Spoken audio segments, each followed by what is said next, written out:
अभी जो last lecture में हमने बात की उसमें हमने दो फैक्टर के लिए अगर x minus alpha x minus beta less than zero है या ग्रेटर देन जीरो है तो उसका आंसर लिखने का मेथड देखा। बट अगर हमारे पास ऐसे बहुत सारे फैक्टर्स मल्टीप्लाई और डिवाइड में हो, जैसे यहाँ पर मैंने लिखे हुए हैं कुछ एक फैक्टर्स, जैसे ये एफ एक्स लिखा हुआ और हमें पता करने के लिए कहा जाए भाई बताओ भाई एफ एक्स कहाँ पे पॉजिटिव होगा। एफ एक्स पॉजिटिव या चलो नॉन नेगेटिव कर लेते हैं, f x greater than equal to zero, ये कहाँ पर होगा? Number two. F x less than equal to zero, ये कहाँ पर होगा? अगर मुझे इस तरह से इसके इस टाइप के फंक्शन के लिए बताना है कि ये कहाँ पर पॉजिटिव या कहाँ पर नेगेटिव या कहाँ पे नॉन नेगेटिव कहाँ पे नॉन पॉजिटिव होगा, तो इसमें हमें करने के लिए वो जो पिछला मेथड था वो हेल्प नहीं करेगा, क्योंकि वो सिर्फ दो फैक्टर के लिए था। अभी जो मेथड हम बात करने जा रहे हैं ये चाहे कितने भी दो के लिए भी लगेगा और उससे ज्यादा के लिए भी लगेगा। इस मेथड का नाम है वेवी कर्व मेथड, या कुछ लोग इसे वेव कर्व मेथड भी बोल देते हैं, एक ही फर्क, कोई फर्क नहीं पड़ता नाम से। आप भी इसको कुछ भी कह सकते हो, वेव कर्व या वेवी कर्व मेथड। अगर हमें इस टाइप का कोई फंक्शन दिया और पता करना है कि कहाँ पर वो greater than equal to zero है या कहाँ पर वो less than equal to zero है, तो इस ये मेथड जो है हमारा, ये तीन स्टेप्स का मेथड है। इसको समझेंगे, अप्लाई करेंगे, फिर हम आंसर बड़ी आसानी से दे पाएंगे। तो अगर इस मेथड को अप्लाई करना है तो इसके लिए देखिए सबसे पहला मेथड क्या स्टेप क्या होगा हमारा। मैंने आपको बताया ये जो मेथड है हमारा तीन स्टेप का मेथड है। सबसे पहला काम होगा हमें एक रियल नंबर लाइन के ऊपर उन सभी पॉइंट्स को डिनोट करना है जहां पे हमारा एफ एक्स का नोमिनेटर जीरो बनता है या डिनोमिनेटर जीरो बनता है। तो यहाँ से देखिए नोमिनेटर कहाँ कहाँ जीरो बन रहा है, फोर पे, वन पे, सॉरी माइनस वन पे और माइनस एट पे। ये तीन वैल्यूज आ रही हैं जो यहाँ पे नोमिनेटर को जीरो बनाएंगे, फोर, माइनस एट और माइनस वन। इसी तरह से डिनोमिनेटर को देखें तो यहाँ से आएगा जीरो। फिर नेक्स्ट वाला फैक्टर देखिए कहाँ जीरो बन रहा है, प्लस टू पे, देन माइनस थ्री पे, सिक्स एंड माइनस नाइन। तो ये पॉइंट्स है जहां पर हमारा एफ एक्स जीरो बनता है या डिनोमिनेटर जीरो बनता है, उसका यानी कि फंक्शन नॉट डिफाइन है। अब इन सभी पॉइंट्स को हमने क्या करना है, रियल नंबर लाइन पे लिखना है, सबसे छोटे पॉइंट से सबसे बड़े पॉइंट की तरफ बढ़ते हुए। जैसे माइनस नाइन हमें सबसे छोटा पॉइंट मिल रहा है, उसके बाद माइनस एट उससे बड़ा है, फिर minus three, after that minus one, फिर है जीरो, उसके बाद टू, टू के बाद है हमारा four and the highest is six. तो ये देखिए ये हमारे पास टोटल 8 पॉइंट्स थे, 1 2 3 4 5 6 7 8। 3 पॉइंट्स ऐसे थे जहाँ पे नोमिनेटर जीरो बन रहा था और 5 पॉइंट ऐसे थे जहाँ पे डिनोमिनेटर जीरो बन रहा था। सबसे पहला काम इन पॉइंट्स को रियल नंबर लाइन पे नोट करना, और उसके बाद नोट करने के बाद जो डिनोमिनेटर जीरो बना रहे हैं यानी कि zero, x is equal to two, minus three, six and minus nine, इनको ओपन सर्कल में डिनोट करना। ओपन सर्कल का मतलब आपको बताइए कि इन्हें ओपन इंटरवल में लिया जाएगा। तो जीरो ये हमें ओपन इंटरवल में लेना है, उसके बाद minus two, sorry plus two, minus three और सिक्स एंड माइनस नाइन। ये जो पॉइंट्स हैं ये डिनोमिनेटर को जीरो बना रहे हैं, तो ये कभी भी क्लोज इंटरवल में इंक्लूड नहीं किए जाएंगे। ये हमेशा आंसर लिखते वक्त ओपन इंटरवल में, अगर बाउंड्री पे आते हैं तो ओपन इंटरवल के सिंबल के साथ लिखे जाएंगे। तो इसलिए यहाँ पे मैंने ओपन इंटरवल लगा दिया। अब जो आंसर बताना है मुझे वहां पर ये भी बताना है कि f x greater than equal to zero कहाँ पर होगा। तो मतलब ये एफ एक्स जीरो भी बन सकता है, तो जीरो कहाँ बनेगा, नोमिनेटर देखो कहाँ जीरो बनेगा, वो पॉइंट्स ले लो, यानी at, minus one and four. ये जो तीन पॉइंट्स है इसको एक डार्क सर्कल के साथ यानी क्लोज इंटरवल के लिए डिनोट कर लेना है। अगर एफ एक्स में यहाँ पर इक्वल टू साथ में ना पूछा जाता, हमसे सिर्फ F x greater than zero या लेस देन जीरो पूछा जाएगा, फिर वो सभी पॉइंट चाहे वो नोमिनेटर से आए हैं चाहे वो डिनोमिनेटर से आए हैं, वो सभी के सभी पॉइंट ओपन इंटरवल में लिखे जाएंगे। तो ये हमारा स्टेप नंबर वन। अब स्टेप नंबर टू क्या होगा, हमें, जैसे इसका नाम है वेव कर्व मेथड, हमें एक वेव बनानी है, एक कर्व बनानी है वेव के जैसी। उस कर्व को देख के हम बताएंगे कि हमारा एफ एक्स कहाँ पॉजिटिव है और कहाँ पे नेगेटिव है। उस वेव को बनाने का तरीका क्या है, देखिए एक्स की जो हाईएस्ट पावर के कोफिशिएंट है वो सब जगह पे पॉजिटिव होने चाहिए। अगर ब, अगर एक्स के कोफिशिएंट जो हाईएस्ट पावर के सब जगह पे देखिए पॉजिटिव है, तो क्या होगा, आपकी जो वेव होगी वो शुरुआत कैसे होगी, जो सबसे बड़ा रूट है 6, सबसे बड़ी वैल्यूज जो हमें यहाँ पे इन पॉइंट्स पे जहाँ पे नोमिनेटर या डिनोमिनेटर जीरो बन रहे थे, उन उस सबसे बड़े रूट के राइट हैंड साइड में उस कर्व को हमने एक्स एक्सिस से ऊपर रखना है। जो कर्व हम बनाएंगे अभी वो जब एक्स एक्सिस से ऊपर होगी, तो इसका मतलब होगा जहां पर वो कर्व एक्स एक्स से ऊपर है वहां पर हमारा जो एफ एक्स है वो पॉजिटिव वैल्यू लेगा। जहां पर कर्व एक्स एक्सिस के नीचे जाएगी वहां पर एफ एक्स हमारा नेगेटिव वैल्यू लेगा। तो एफ एक्स कहाँ पॉजिटिव होगा कहाँ नेगेटिव होगा ये हम कर्व को देख के बताएंगे। मैंने ये कहा कि सबसे बड़ा जो रूट है 6 उसके राइट हैंड साइड में कर्व है जो एक्स एक्सिस के ऊपर रखनी है। इसका कारण क्या है, बहुत ही सिंपल सा, जो हमारा x is equal to 6 root है वो सबसे बड़ा रूट है। वो ये इन फैक्टर्स के हिसाब से जो जहां पर ये फैक्टर जीरो बन रहे हैं नोमिनेटर में या डिनोमिनेटर में जो फैक्टर्स है, सबसे बड़ा जो हमारे पास इसके अंदर वैल्यू आ रहा था वो था x इज इक्वल टू 6। अब आप देखिए यहाँ पर कोई भी फैक्टर उठाओ और अगर x की वैल्यू में 6 से बड़ी रख लो, 7 8 9 जो भी आपकी इच्छा, इवन 6.1 भी ले सकते हो, कोई भी वैल्यू आप अगर आप इस फंक्शन में x की जगह पर रखेंगे जो 6 से बड़ी होगी, तो ये जो सभी के सभी फैक्टर है वो पॉजिटिव वैल्यू लेंगे। x-4 में रख के देख लो, x+8 में, किसी भी फैक्टर के अंदर नोमिनेटर में या डिनोमिनेटर जितने भी आपको फैक्टर दिखाई दे रहे हैं, इनमें हम अगर x की वैल्यू 6 से बड़ी रखेंगे तो ये सभी फैक्टर जो है वो पॉजिटिव वैल्यू लेंगे। अगर सभी फैक्टर पॉजिटिव वैल्यू लेंगे इसका मतलब ये हुआ कि सभी फैक्टर्स का जो प्रोडक्ट या रेशियो है वो पॉजिटिव ही आएगा। मीन टू से जो फंक्शन एफ एक्स है हमारा वो 6 से आगे पॉजिटिव वैल्यू लेगा। तो इस तरह से हमारा ग्राफ स्टार्ट होगा। अब ये जो 6 है हमारे पास, इसके बाद हमें इससे नेक्स्ट वाले रूट पे बढ़ना है। अगर इसके नेक्स्ट वाले रूट पे यानी कि 6 से जो इससे पीछे वाला रूट है 4 पे जाना है, तो उसके लिए हमारे पास दो रास्ते हैं। एक तो ये कि आप एक्स एक्सिस को क्रॉस करके ऐसे जाओ, मतलब आप अभी ऊपर थे एक्स एक्सिस के, अब आप नीचे से जाओ यानी एक्स एक्सिस को क्रॉस करके जाओ। और दूसरा रास्ता है अभी आप एक्स एक्सिस को क्रॉस किए बिना जाओ, ये रूट नंबर 1 है जो मैंने क्रॉस करके लिखा और ये रूट नंबर 2 है। इन दोनों में से कोई एक रास्ता चुनना है आपको हमेशा पीछे वाले रूट पे जाने के लिए।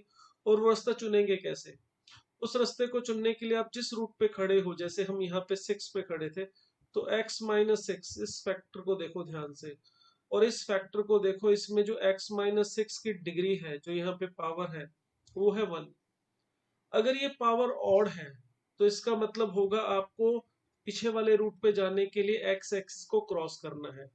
एक्स एक्सिस को क्रॉस करने का मतलब है कि अगर आप ऊपर खड़े हो तो ऐसे नीचे से जाओगे, अगर नीचे हो तो क्रॉस करके ऊपर से जाओगे। एक्स एक्सिस को क्रॉस करना है। और अगर आपका यहाँ पावर इवन हुआ, x-6 की पावर यहाँ 2 4 6 8 समथिंग कोई भी इवन पावर हुई, तो इसका मतलब होगा हमें एक्स एक्सिस को क्रॉस नहीं करना है। मतलब उसके अगर आप एक्स एक्सिस के ऊपर हो, पॉजिटिव पे हो, तो आप जैसे यहाँ पे पॉजिटिव में थे, 6 से पीछे ही पॉजिटिव है, तो आप जंप करके ऊपर से ही आगे की तरफ बढ़ेंगे। और अगर नीचे खड़े हो तो नीचे से नीचे ही आगे की तरफ जब पीछे की तरफ जाएंगे, मतलब आप एक्स एक्सिस को क्रॉस नहीं करेंगे अगर पावर इवन हुई।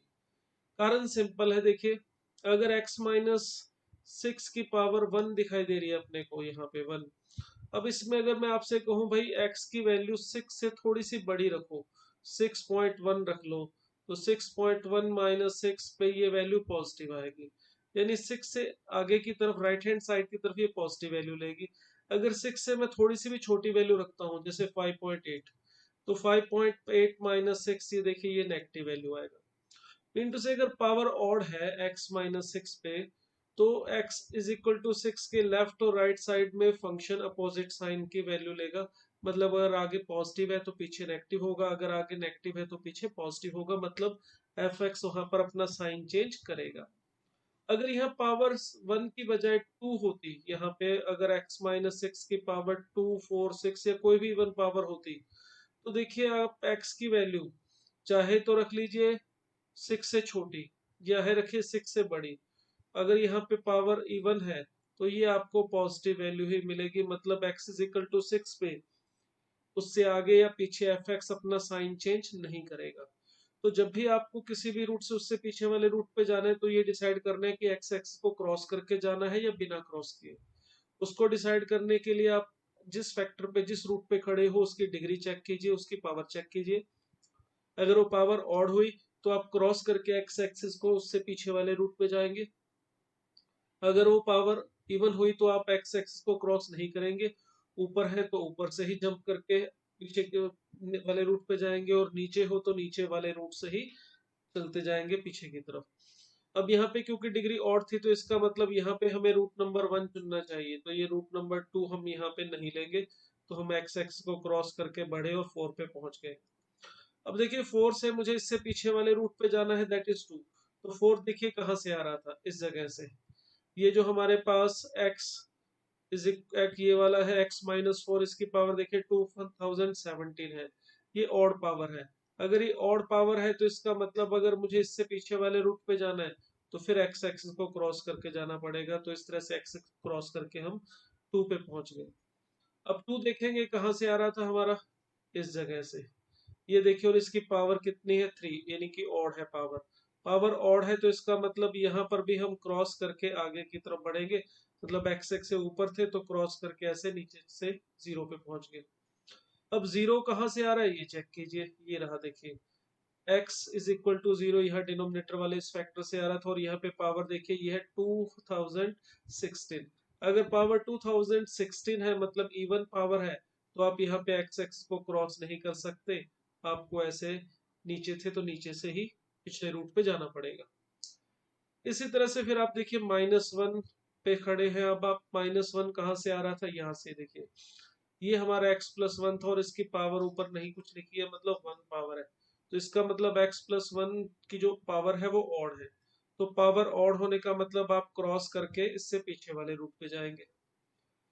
x एक्सिस को क्रॉस किया क्योंकि पावर ऑड थी। फिर उसके बाद -3 देखिए कहाँ से मिला हमें, -3 फिर हमें यहाँ से मिल रहा है x+3 पावर 5। और इस जगह पे जो पावर है हमारी वो है 5, दैट इज ऑड पावर है। अगर पावर ऑड है तो इसका मतलब यहाँ से भी क्रॉस करके ऐसे आगे बढ़े। नेक्स्ट -8 देखिए कहाँ से मिल रहा, ये रहा ऊपर नोमिनेटर में, और पावर है इसमें 2016, दैट इज इवन पावर। अगर पावर इवन है तो वही हमने देखिए नीचे से ही आगे बढ़े, क्रॉस नहीं किया एक्स एक्सिस को। और उसके बाद x+9 की पावर भी देखें ऑड, यहाँ पे जो x+9 जो है इसकी पावर है 2018, ये भी इवन पावर है। और इवन पावर होने का मतलब हम यहाँ पे भी एक्स एक्सिस को क्रॉस नहीं कर सकते, नीचे ही रहेंगे। तो इस तरह से देखिए हम जो कर्व है इसे बनाएंगे। ये हमारा हो गया स्टेप नंबर 2। पहला स्टेप था हमने रियल नंबर लाइन के ऊपर पॉइंट्स को डिनोट किया है, उन पे ओपन या क्लोज इंटरवल लगाना है। उसके बाद जब ये पॉइंट लग गए तो इसके बाद हमने इस कर्व को बनाना है। ये कर्व को बनाया सही तरीके से अगर आपने, तो बस अब इसके बाद एक लास्ट स्टेप रह जाएगा हमारा आंसर लिखना। अगर हमें बताना है कि f x greater than equal to 0 कहाँ पर होगा, तो इसका मतलब हमें बताना है कि ये ग्राफ जो है, ये कर्व जो है एक्स एक्स से ऊपर कहाँ पे रहेगी, और इक्वल टू भी है इसलिए, यानी ग्राफ या कर्व जो है वो एक्स एक्सिस को कहाँ पे कट करेगी, डार्क सर्कल वाले पॉइंट भी लेने हैं। तो ग्रेटर देन इक्वल टू 0 का मतलब ग्राफ एक्स एक्स से ऊपर कहाँ पर है, ये वाले हिस्से। और ग्राफ एक्स एक्सिस को टच कहाँ पे कर रहा है, मतलब डार्क सर्कल जो हमने नोट किए थे जहां पे एफ एक्स 0 बनता था वो पॉइंट्स भी लेंगे। तो अगर इसका आंसर लिखना है तो देखिए एफ एक्स कहाँ पे 0 बन रहा था, देखिए माइनस इनफाइनाइट से अगर हम चलते जाए तो -8 तक एफ एक्स की वैल्यू नेगेटिव है। -8 पे जाके एफ एक्स की वैल्यू 0 बनती है। तो इसका मतलब एक पॉइंट तो हो गया -8। मगर इस -8 के बाद फिर आगे जो इंटरवल है हमारा वहां पर भी एफ एक्स नेगेटिव था। तो ये पॉइंट -8 लेने के बाद नेक्स्ट इंटरवल हमें मिलेगा कौन सा, 3 से लेके -1, जिसमें 3 पे देखिए मैंने ओपन इंटरवल लगाया है क्योंकि इस पे डिनोमिनेटर 0 बन रहा है, इसे क्लोज इंटरवल में नहीं ले सकते। और उसके बाद -1, इसके बाद देखिए -1 से आगे बढ़ेंगे तो यहाँ पे ये 2 से 4 वाला ये वाला इंटरवल जो है, यहाँ पर एफ एक्स हमारा पॉजिटिव है और एक पॉइंट पे 0 बन रहा है 4 पे, तो 2 से 4, तो ये इंटरवल आ गया। And the last one is 6 to infinite.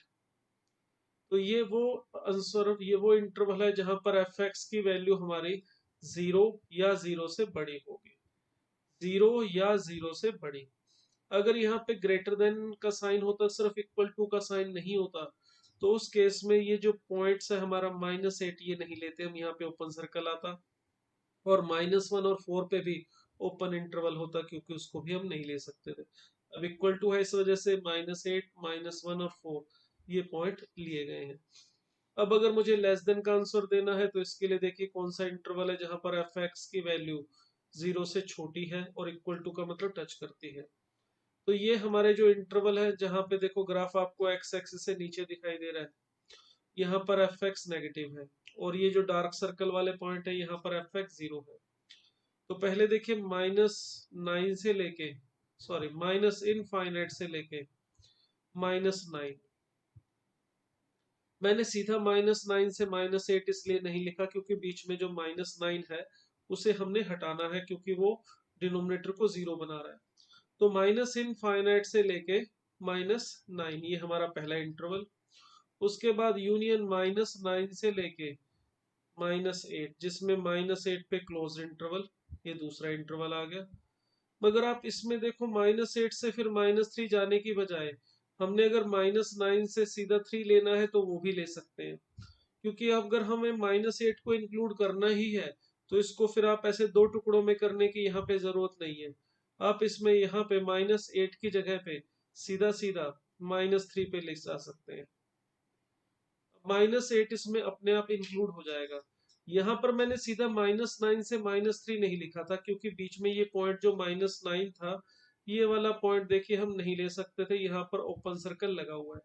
इसीलिए मैंने पहले माइनस इनफाइनाइट से माइनस लिखा, और फिर -9 से सीधा -3 लिख दिया, क्योंकि ये पॉइंट हमारा इंक्लूड करना है हमें, तो इसको हम साथ में ही सीधा लिख सकते हैं, दो टुकड़ों में बांटने की जरूरत नहीं है। उसके बाद नेक्स्ट जो इंटरवल है हमारा, जो यहाँ पर एफ एक्स हमारा 0 से बड़ा है, सॉरी छोटा है या 0 है, वो है -1 से लेके 0 के बीच में। इसमें देखिए 0 पे फिर मैंने सीधा -1 से 2 नहीं लिखा, क्योंकि 0 को हम इंक्लूड नहीं कर सकते, इसको छोड़ने के लिए इसे दो टुकड़ों में बांटना पड़ा। 0 से लेके उसके बाद 2 ऐसे लिखेंगे। एंड द लास्ट वन हम इसको, ये वाला पॉइंट 4 to 6, ये वाला इंटरवल हो गया। तो ये वो इंटरवल है जहां पर एफ एक्स हमारा लेस देन या फिर इक्वल टू 0 है। तो इसके अंदर ये जो मैंने आंसर लिखा है सेकंड वाला, इसमें थोड़ा सा मैं चेंज करके भी इसको लिख सकता हूँ। यहाँ पर जो मैंने आंसर लिखा है इसमें देखिए माइनस इनफाइनाइट से -9 फिर -8, इसके अंदर मैंने -9 से फिर -3 लिखा। अगर आप चाहो तो इसको इस तरह से भी लिख सकते हो कि माइनस इनफाइनाइट से सीधा -3 ले लो, मगर इसमें क्या होगा, एक पॉइंट -9 एक्स्ट्रा आ गया जो हमें नहीं लेना था, ओपन सर्कल था, तो उसको हम बाद में हटाएंगे।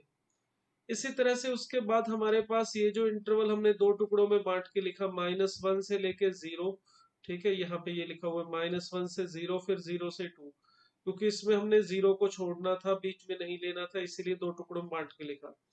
तो इसको भी अगर मैं चाहूँ तो ऐसे लिख सकता हूँ, यूनियन -1 से लेके -1 तो लेना है क्लोज, यूनियन उसके बाद मैं सीधा 2 लिख दूं। तो इसमें एक पॉइंट 0 हमने एक्स्ट्रा ले लिया है, उसको ध्यान रखेंगे, हटाएंगे बाद में। और फिर यूनियन 4 to 6, तो ये वही जो ऊपर आंसर लिखा है उसमें से दो पॉइंट एक्स्ट्रा ले लिए थे जो हमने यहाँ पे दो टुकड़ों में नहीं बांटा है, सीधा लिख दिया। कौन कौन सा, एक तो -9 और एक ये 0, तो इन दोनों पॉइंट्स को हटाना पड़ेगा, तो उसके लिए ऐसे माइनस करके इसको लिख सकते हैं। ये आंसर को लिखने का दूसरा तरीका हो गया। तो इस तरह से हम अगर कर्व बनाए और उसको देख के हम बताना चाहें एफ एक्स की वैल्यू कहाँ पॉजिटिव है और कहाँ नेगेटिव है, तो हम बता सकते हैं। मगर इस मेथड को लगाने के लिए फिर वही कुछ बातों को ध्यान में रखना पड़ेगा, जो दो फैक्टर के लिए भी थी, x minus alpha x minus beta के लिए, वैसे ही यहाँ पर भी है। पहली बात जो यहाँ पे ध्यान में रखनी है कि ये ग्रेटर देन इक्वल टू 0 या लेस देन इक्वल टू 0, या एफ एक्स ग्रेटर देन 0 या एफ एक्स लेस देन 0 के लिए ही रूल लगेगा। मतलब यहाँ पर 0 की जगह पे अगर कुछ और आ जाता है फैक्टर, मुझे अगर एफ एक्स बताना हो 1 से बड़ा कब होगा या 2 से छोटा कब होगा, तब ये मेथड नहीं लग पाएगा। यहाँ पे 0 होना जरूरी है। दूसरी बात, हाईएस्ट पावर के जो कोफिशिएंट्स हैं वो सभी के सभी पॉजिटिव होने जरूरी है। अगर हाईएस्ट पावर का कोफिशिएंट पॉजिटिव नहीं है तो फिर आप इसको सीधा इस तरह से नहीं कर सकते, उसे पहले पॉजिटिव बनाना पड़ेगा किसी तरह से, माइनस कॉमन निकाल के या जो भी तरीका होगा, एग्जाम्पल करेंगे हम थोड़े और, उससे क्लियर होगा। तो जब हाईएस्ट पावर का कोफिशिएंट पॉजिटिव होगा तो हम यहाँ पे ये मेथड इस तरह से अप्लाई कर सकते हैं। तो ये इसका एक एग्जाम्पल है। चलिए कुछ और एग्जाम्पल भी हम लेते हैं।